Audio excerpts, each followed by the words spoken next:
రాహాబు ఇంటికి వెళ్ళారు. రాహాబు ఇంటికి వెళ్ళగానే వీరెవరో ఆమెకు అర్థమైపోయింది.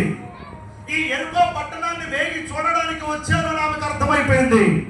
ఈ ఎరుకో పట్టణాన్ని నాశనం చేయడానికి యెహోషువ గారి చేత పంపబడిన దూతలని ఆమెకు అర్థమైపోయింది. వీరు దేవుణ్ణి నమ్ముకున్న ప్రజలని ఆమెకు అర్థమైపోయింది.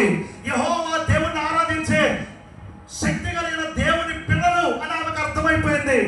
అద్భుతాలు చేసిన దేవుడు, ఎర్ర సముద్రమును పాయలు చేసి ఎర్ర సముద్రమును ఆరగొట్టిన దేవుణ్ణి ఆరాధించే దేవుని పిల్లలని ఆమెకు అర్థమైపోయింది.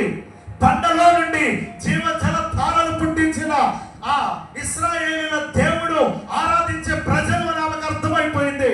వెంటనే అర్థమైపోయిన ఆమె, దేవుని పిల్లలని తెలిసిన ఆమె, దేవుని ప్రజలని గ్రహించిన ఆమె, అప్పటి వరకు ఆమె ఆలోచన ఎలా ఉండేది అంటే ఎవడొచ్చిన వాడిని వదిలిపెట్టే ప్రసక్తి లేదు, ఎంతటి వారినైనా వశపరుచుకునే మనస్తత్వం కలిగిన ఈ రాహాబు ఎప్పుడైతే దేవుని చేత ఆరాధించబడుతున్న, దేవుని చేత, దేవుని ప్రవక్త చేత పంపబడిన ఆ ఇద్దరు మనుషులను చూడగానే ఆమెలో ఒక భయం స్టార్ట్ అయిపోయింది. ఏం స్టార్ట్ అయిందమ్మా? అందరు చెప్పాలి, ఏం స్టార్ట్ అయిపోయింది? ఇప్పటి వరకు విచ్చలవిడి జీవితం.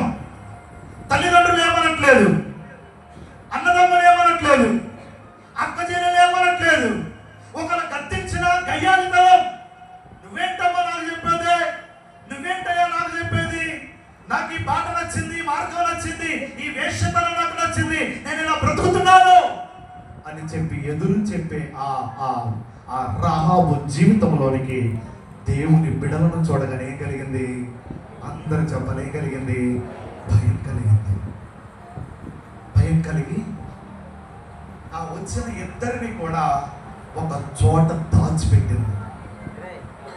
రాజుగారి కబురు పంపించాడు, ఓ రాహాబు, నీ ఇంటికి ఎవరో ఒక ఇద్దరు వచ్చారంట కదా, మన ఎరుకో పట్టణాన్ని ఏగి చూడడానికి ఇద్దరు వచ్చారంట కదా, వాళ్ళు ఎక్కడున్నారు? నాకు అప్పగించు, నాకు కనుక అప్పగించకపోతే నీ జీవితం నాశనం అయిపోయింది అని కబురు పంపించేశాడు. ఆమె ఆ వచ్చిన అధికారులు ఎవరైతే ఉన్నారో, అయ్యా నా ఇల్లంతా సోదా వేసుకోండి, వాళ్ళిద్దరు లేరయ్యా, వెళ్ళిపోయారు దిగి. వచ్చిన మాట నిజమే, వేగి చూడడానికి వచ్చిన మాట నిజమే, వచ్చారు కానీ లేరు, వెళ్ళిపోయారు అని ఏం చెప్పింది? అబద్ధం చెప్పింది. కానీ వాళ్ళు ఎక్కడ ఉన్నారు? ఆ ఇంట్లోనే ఉన్నారు. ఒక జమ్ము దాచేటువంటి స్థలంలో వారు దాచబడి, జమ్ము కింద దాచేసింది, వాళ్ళిద్దరిని దాచేసి